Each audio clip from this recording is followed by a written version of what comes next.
Today we've got a great traumatizing revenge story on a cheating ex. We'll get into that in a bit, but first, I don't know why they're so offended. I, 14-year-old female, am Dutch citizen and have lived in the Netherlands my entire life. My dad, however, is South African, and so I do have tanner skin and curly hair. This is very different to my mother's side of the family, who were all pale-skinned with blonde or light brown hair and blue eyes. Nothing wrong with that. At Christmas, I was over at my grandparents' mom's parents' house for the holidays. It was me, my mom and dad, and a few of my aunts and uncles along with my cousins, and obviously my grandma and grandpa. I have an older brother, but he wasn't there because he wanted to spend Christmas with his friends and girlfriend. We began opening the gifts my grandparents got us in reverse age order, oldest to youngest, which is a weird thing that my mom's family does. I watched as my cousins, all older, got gifts related to their interests or wishes. My male cousin, who's into art, got a whole art kit and sketchbook. My female cousin got a Coach purse and etc. It's finally my turn, and I notice my present is much smaller than everyone else's, but I don't say anything because whatever, it doesn't matter what size the gift is, as long as it's a nice one. I tear through the wrapping paper and was literally in shock because my grandparents literally got me deodorant. A stick of Dove deodorant. I was confused and turned to my grandparents for an explanation. My grandma only shrugs and tells me, "You're a part insert N-word. You could use the hygiene." My dad instantly gets up and leaves because he was hurt too. My cousins defended me, my aunts and uncles didn't say anything but they looked disgusted too, but my mom just told everyone to calm down and that my grandparents could have their opinions. Fast forward to the 31st of December, we're back at my grandparents' house to celebrate together. About 5 minutes before New Year's, I give my grandparents a joint gift to start off the new year well. It was spices. I got them one of those mini spice variety packs. The conversation went something like this. Grandparents saying, "Why would you give us spices?" I respond, "Because you need to spice your food better. White people don't know how to season properly." The grandparents respond with, "Stop stereotyping us white people like that. We spice our food just fine." I say, "Well, you gave me deodorant because you all thought insert N-words like me have poor hygiene." They were so upset. I love being snarky sometimes. I feel like this is the kind of behavior you expect from some random jerk out there in the world in public somewhere, not your own grandparents. And I guess, sadly, it does take place pretty much everywhere you go, but as somebody that's not very well traveled or, I guess, cultured, you could say, it's also an extra surprise/disheartening thing to see Dutch citizen in the Netherlands, and there's people from that region acting so blatant about it there too. Like, those people's own grandkid. Like, not only can they not just hold their tongue, but they went full on performative about it too with a deodorant. Beer and Core commented, "What the heck is wrong with your mother? Why is she okay with that?" Everyone else in that room knew just how much out of line your grandparents were, and your mom is downplaying that. I'm sorry for you and your dad, because she does not have your back. Also, hi, I'm Steven, and if you guys enjoy crazy stories of traumatizing revenge, it would be amazing if you left a like or left a review if you're listening to my podcast. Our next story is Teacher Lost Reputation Over Making My Friend Cry in Class. This was back when I was in high school. I used to sit beside this boy, age doesn't matter, just high schoolers. I'll call him M. He and I were good friends, and most of all, we bonded over our family issues. His father passed away from his own actions, and it's always been a touchy subject for him. On my end, my father was always dead to me, but it doesn't matter. Just so we know about his family situation, the teacher was a history teacher, and she was absolutely insufferable. The kind of teacher to tell you that depression was your fault. She was so bad that she made my mother cry in a parent-teacher meeting. That kind of teacher. Monday morning, 7 a.m., she was teaching class and she was talking about how people used hanging as execution methods. You'll tell me that she was just teaching class, but she didn't need to stay 10 minutes explaining how exactly it worked, especially since she was supposed to know that M was not very good with these kinds of topics. I never asked M if the passing of his father was recent, but judging by how he acted, he wasn't over it. So eventually, across from me, I see M quietly sobbing, which broke my heart. I couldn't really talk, but I tried, and eventually the teacher picked up on me talking to him. She screamed at both of us, which made M break down worse. She said something along the lines of, "Crying at your age?" This angered me to a point. Even if M told me that he was fine, I just had to make the teacher realize her mistake. After classes with my head teach, I stayed and told her the issue. She didn't even ask anything else and dragged me along with her to have a talk with a history teacher. Once head teacher brought up the topic, the history teacher's face turned white as a sheet when she realized the enormous slip-up she had and how I told on her. Apparently, the issue was brought up to the principal, and they sat M down with a history teacher, head teacher, and school principal to apologize. M told me that at least, but I don't really know how it went. I'm just relieved that the teacher had repercussions. I didn't paint history teacher in a bad light, so it might look like I was just a kid being petty, but really, she was an incredibly bad teacher. I could list more bad stuff she's done, but I don't want it to get out of topic. Anyway, the history teacher ended up walking on eggshells around M, apparently, and M told me that it was weird seeing this insufferable woman being all apologetic. The local student parent association apparently knew about it, and this teacher is forever known as the lack of tact teacher. And years later, I don't regret telling on her. Look, I'm all for teaching history and interesting stories and anecdotes and things like that. Some of the best teachers I've ever had in regards to history and social studies and whatnot have been the ones that could share stories like that or go in depth about a really specific subject. Execution methods, probably not a subject you need to go really in depth with kids about.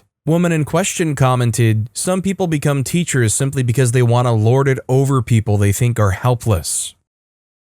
Our next story is, are you interested in selling your property? Some days I have to answer my phone, and for the last 2 months, there's always someone calling to ask if I'm planning to sell my house. Being polite has just gotten me more sales pitches, so today I tried something new. It got the caller to hang up on me, so I consider it a win. The caller says, "Hello, is this OP?" I say, "Correct." They say, "Hi. I'm calling about your property at so-and-so. Do you have plans to sell soon?" I tell them, "No." They say, "What about next year?" I tell them, "Just contact my estate." The caller responds, "Repeat, please?" I said, "My estate will be selling the house after I'm gone. Contact them." The caller hangs up. Seems he was very uncomfortable being reminded that death comes for us all. I was just being honest. I hope to never move again, so it's reasonable to believe that after I pass away, my estate will sell my house. I live in the suburbs, but the rest of my family, including the estate's executor, likes living out in farm country,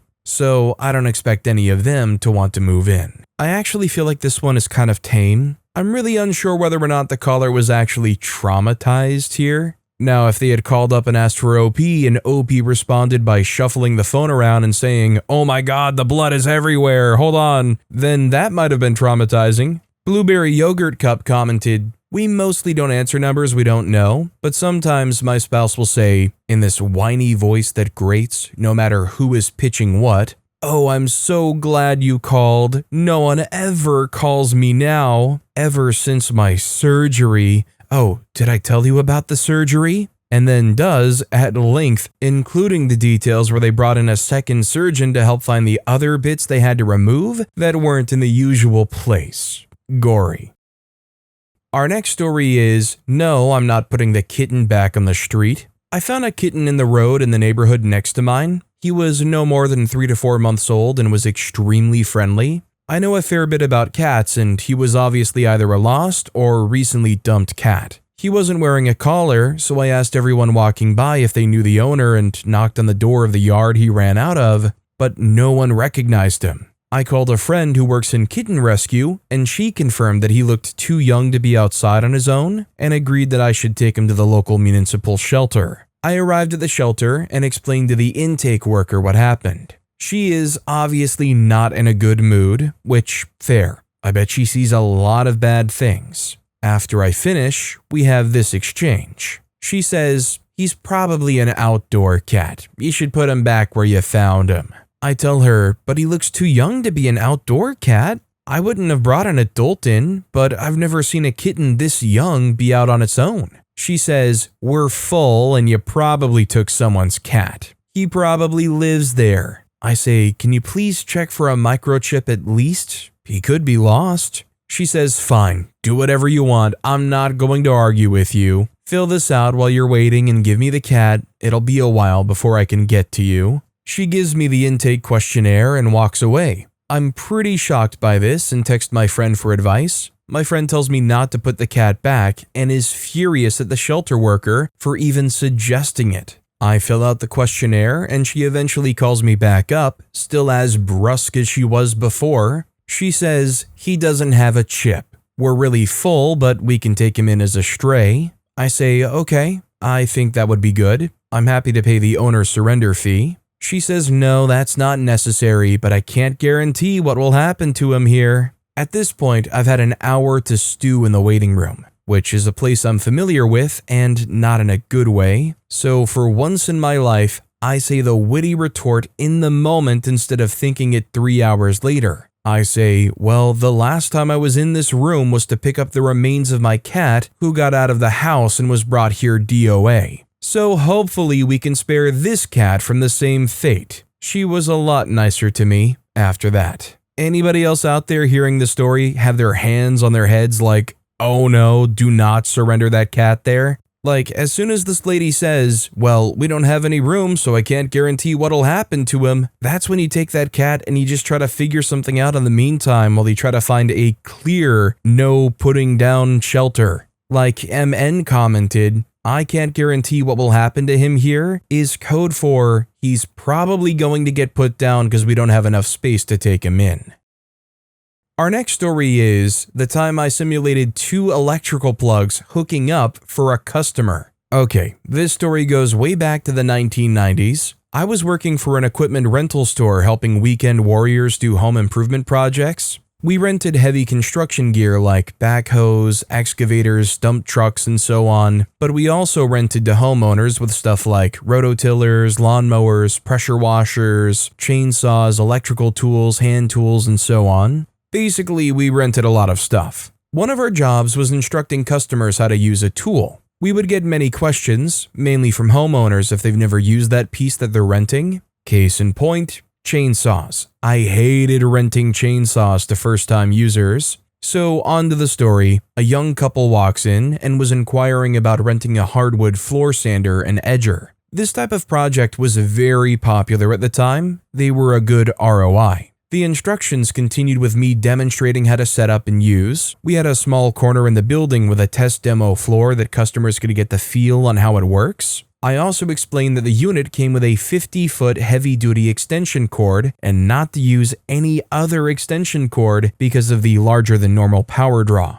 We were all talking about the extension cord, and the woman just asked why electrical cords use the terms male or female. Now, this is where I'm not sure if I'll be able to retell the story clearly. I tried to explain how one has protrusions, male, and the other was smooth, flat with holes, female. This description didn't click in her head. She still didn't understand. So I did what I thought would be the best way to show her. I proceeded to flick the male plug with my finger and rub the female plug flat surface. Then I proceeded to plug and unplug repeatedly. I wasn't simulating the sound of hooking up, but I was making eye contact with her. It was about the 4th or 5th time of the simulation that she finally was saying, "Oh," long pause, "Oh," eyes wide open now. Luckily after that, she just started laughing. She jokingly yells at her partner saying, "You never explained it like this." I know I used traumatized flair. I can only say that in that brief second of realization,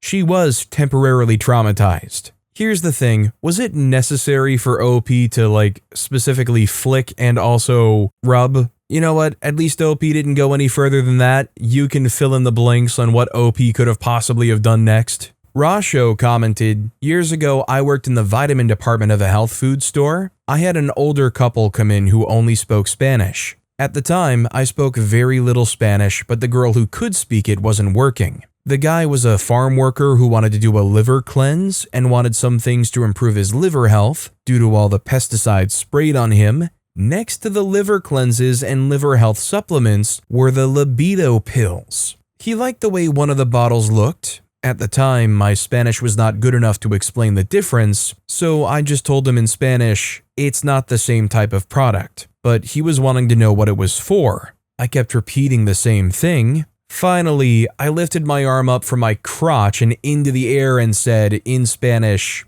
in the night, very big. As a young 30-ish woman, definitely not the most professional, but I lacked the language for anything else. He said, really? His wife just said, no, and we all laughed. Our next story is freak around and find out, I guess. Sorry, this is kind of a long one. Okay, to start, I get that everyone is going through some crap. We're all navigating our own struggles and dealing with unimaginable stress. This year has been particularly hard for me and my small little family. The end of last year, our dog was diagnosed with Cushing's disease, which literally just ripped through her little body, and she left us in March. Then our cat of 13 years was diagnosed with kidney disease in May and passed on the 11th of this month. My partner lost their job, many people were let go. Unfortunately, they were one. And just one annoying thing after another, like having to replace the washer and dryer. Our fence was blown down by the insane storms, had to replace that. Our car needs a very expensive repair. I had bronchitis for 3 weeks and missed a lot of work. A cat got into the chicken coop and ended our chickens. Rent is going up. Like, freak, life is just one blow after another. And I know we're not the only ones. We never ask for help. My job's good enough to take care of the household until my partner gets another job. Well, my partner's friend decided to open a GoFundMe for us, which I felt weird about, but sure, it was a kind gesture. Our vet bills are over $7,000, and if we got anything from donations, that would be helpful, but I don't expect to get much, which is fine. The GoFundMe is set at $2,000. My sister shared it on her page, and this is where the drama starts. She has this friend who took it upon herself to make multiple videos on Snapchat about my family, my GoFundMe, and my animals, calling us pathetic and that we need therapy and that it's ridiculous we would ask for money because we have old dead animals. Bragging about being a narcissist while also going off about some coworker of hers and how she wants them to pass on. She wants them to end things, how she wouldn't mind being the 13th reason why.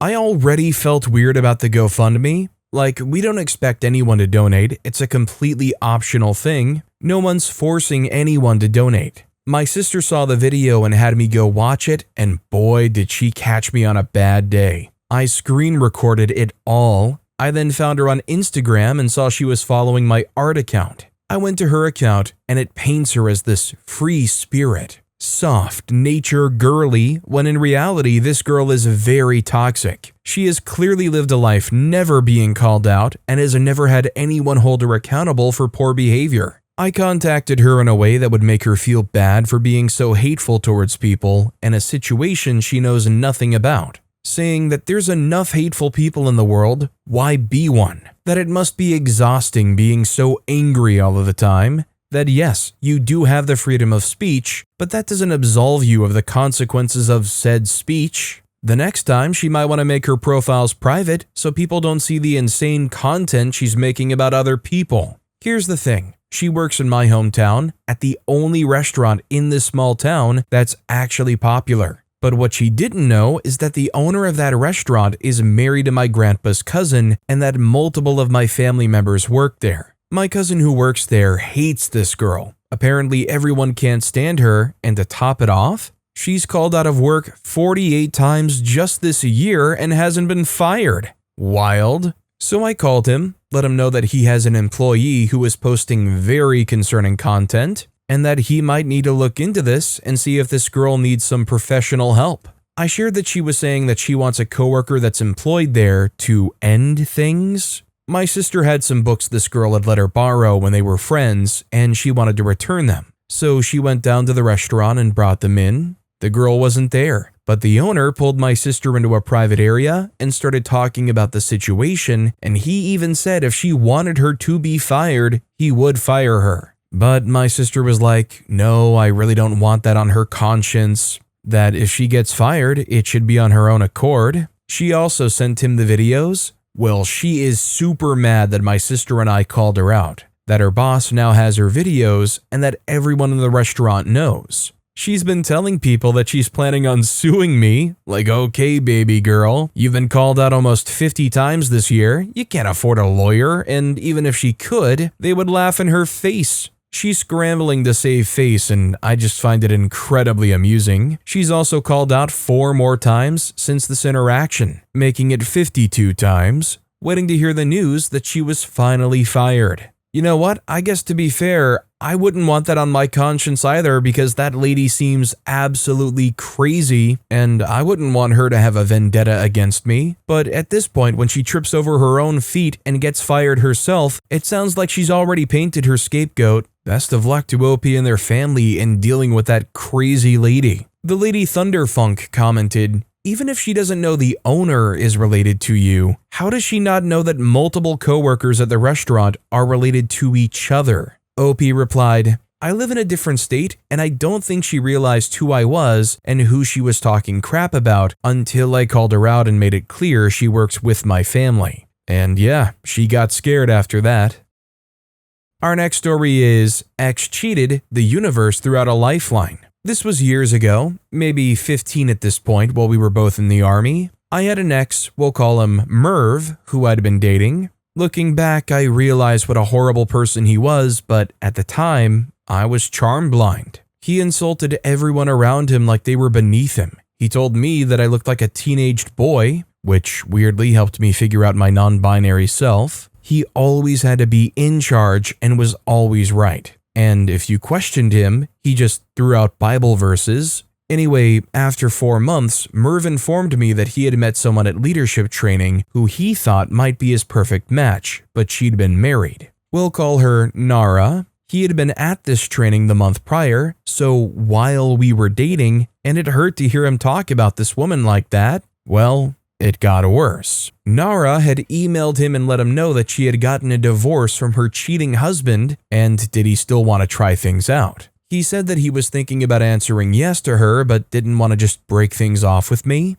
He said he needed to think about it. I was heartbroken, but asked if he'd let me know as soon as he made a decision. Now, Nara was Army too. They'd been at the same training. She wasn't stationed in even the same country as him. I can imagine he thought that he could have his cake and eat it too. Merv did not let me know his decision. Of course not. He instead started long-distance dating her while still keeping his physical relationship with me. He managed for another month or so before he accidentally left his email up on my computer. He'd been writing her about how they were soulmates and God had pushed them together and blah blah. I hinted that I knew. So he waited until I was on 24-hour staff duty before sending me a breakup email. At the time, I was outraged and hurt, but time makes me see this email as the hilarious thing it was. He said I ruined him for his future wife because he wasn't pure anymore. And then he called me a Jezebel like it was the height of insults.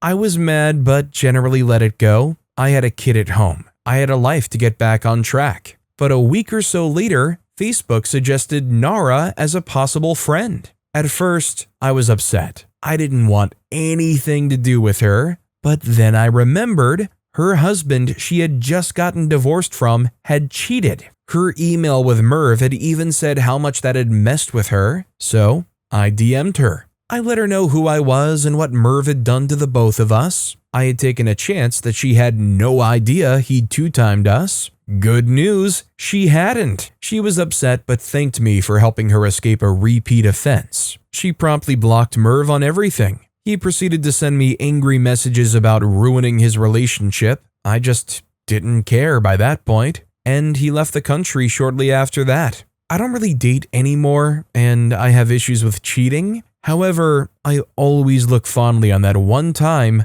I helped someone avoid a jerk. Not even judging OP because I get it. Sometimes, especially if you're in the army, you might just be desperate for companionship, so you see a situation like this where you probably think, why didn't OP break it off way sooner? Why didn't OP send that email as soon as they saw emails happening? People like OP in that situation, I imagine they just don't want to be alone. They listen to the absolute jerk that says, "Ah, nah, you're the only one for me, baby. Don't worry, I'll turn this whole thing around and focus only on you. Trust me, you're really the only one for me." JazzLikeWay3801 commented, "Nice work there, OP. I really hope you're having a wonderful life without that controlling person." OP replied, "I really am. The entire experience taught me a lot about being myself and being comfortable in my own skin instead of letting someone dictate who I should be. I'm Buddhist, and he spent a lot of his effort trying to bully me into converting."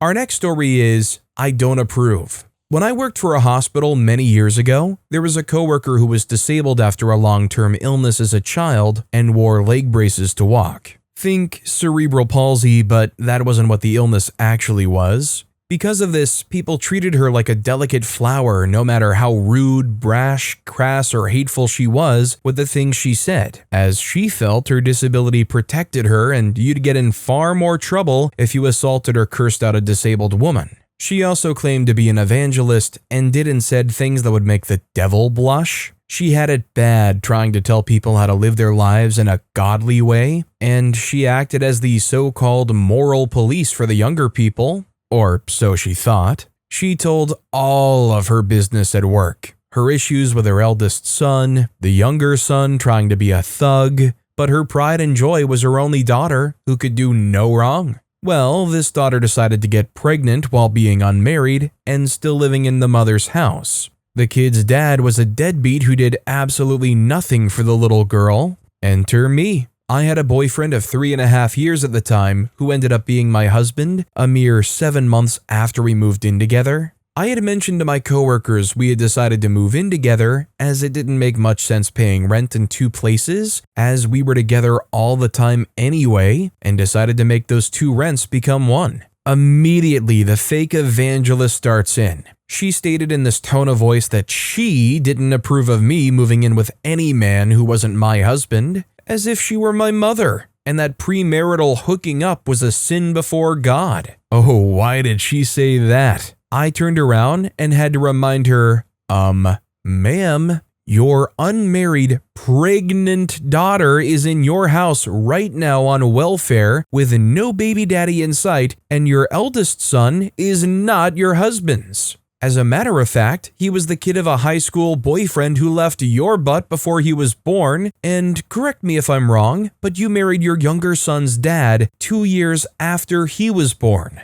Meanwhile, I'm in my apartment with my guy where I pay the cost to be the boss. Perhaps the advice you're trying to give me, you should have given to your daughter, and you should have taken it as well. Whole lot of premarital sex going on, wasn't it? She looked like she wanted to cry, but she never said another word about my relationship again. When we did get married, she nodded her congrats, but refused to utter another word to me again. Oh, and her daughter is on kid number 4 by 4 different guys and still living with her mother. Only one dad pays child support. Meanwhile, I just celebrated 15 years of marriage to my husband and we have 1 daughter. I got the ring before the kid. I approve of that. Effective Manager 29 commented, "Those poor kids." Gifted Garden Snail commented, "Is it bad if I immediately wonder if they have r/tragedy names?" OP replied, "Here's one. Cassandra, right? The evangelist spelt their own kid's name Kissyndrah. Cassandra. I'm gonna go now."